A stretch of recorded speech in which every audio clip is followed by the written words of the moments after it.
La chronique du jour. La chronique du jour. Jérôme Carlos. Bonjour. Nous aspirons au bien-être. C'est juste. Nous ambitionnons de compter au nombre des peuples qui gagnent. C'est normal. Nous voulons être les artisans de notre propre miracle. C'est légitime. Mais ce changement ne s'opérera pas d'un coup de baguette magique. Tout bon qualitatif a un prix. 3 devoirs essentiels s'imposent à nous. Nous devons y souscrire impérativement. Tous les peuples de la terre qui ont pu ou qui ont su se libérer de la misère et de la pauvreté y ont trouvé leur chemin de Damas, le chemin de leur salut. Mais quels sont ces devoirs ? 1. Le devoir de mémoire. Nous ne sommes pas, nous, Africains, des êtres de hasard. Nous sommes les produits d'une histoire. Nous sommes les dépositaires, les légataires d'un vaste héritage culturel et patrimonial. Mais des coupeurs de route étaient venus briser le cours de nos vies et de nos destins. Ces génocidaires diabolisèrent nos valeurs et nos croyances. Ils firent de nous des étrangers sur nos propres terres. La greffe avait fini par prendre au point où nous allions répétant que nos ancêtres étaient les Gaulois. Mais les temps changent. Sonne l'heure de retrouver notre être profond. S'impose à nous de savoir qui sommes-nous, où allons-nous, quelle est notre part contributive à notre commune humanité.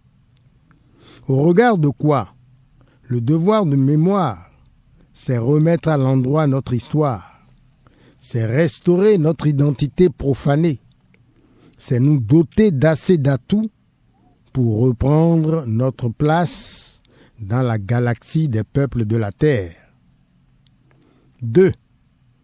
Le devoir d'adaptation. Plonger au plus profond du passé, c'est bien, mais il faut vite remonter en surface. L'instant présent est à vivre.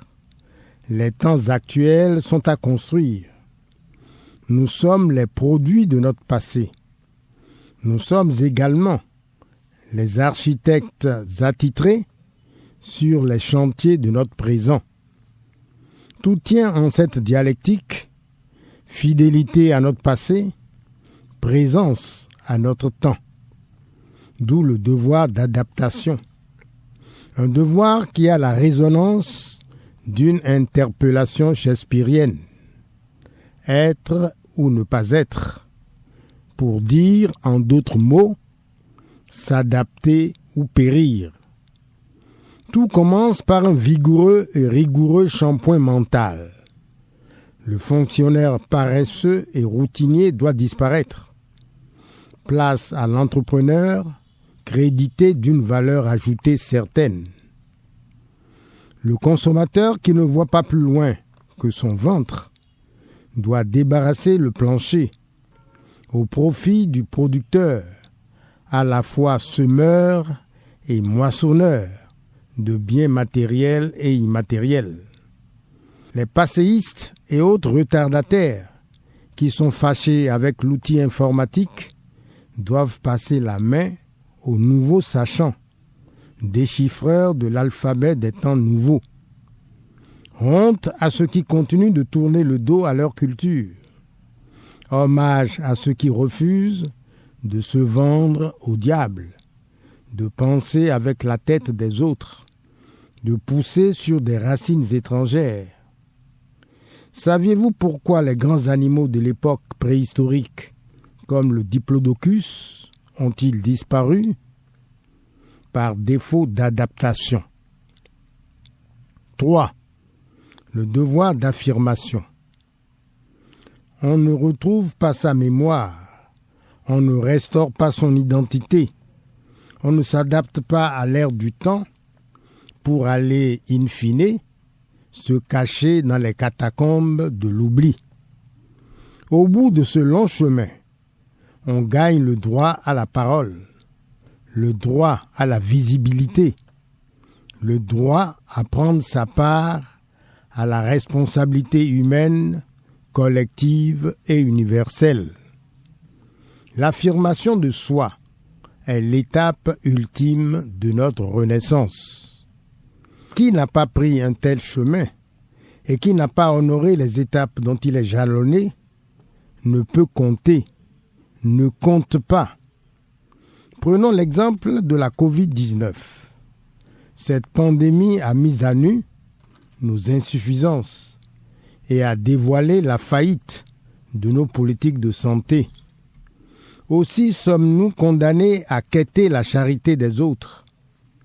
Aussi sommes-nous ligotés, pieds et poings liés, au nombre de doses de vaccins qu'on nous donne, qu'on ne nous donne pas ou qu'on promet de nous donner. Qu'on se l'avoue, avec nos ressources, avec nos atouts, nous ne méritons pas d'être ainsi traités et maltraités. Que faisons-nous de cet inépuisable gisement à ciel ouvert que sont nos savoirs endogènes? Refermons notre chronique par ces mots du grand savant sénégalais, Cheikh Anta Diop. Citation: « Tu peux avoir toutes les sciences et connaissances du monde, mais si tu ignores qui tu es, d'où tu viens et la tâche à accomplir pour l'humanité, tu ne sais rien. » Fin de citation. Merci pour l'attention et à jeudi prochain.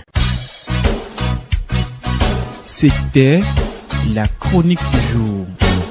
Retrouvez la chronique sur www.capfm.com.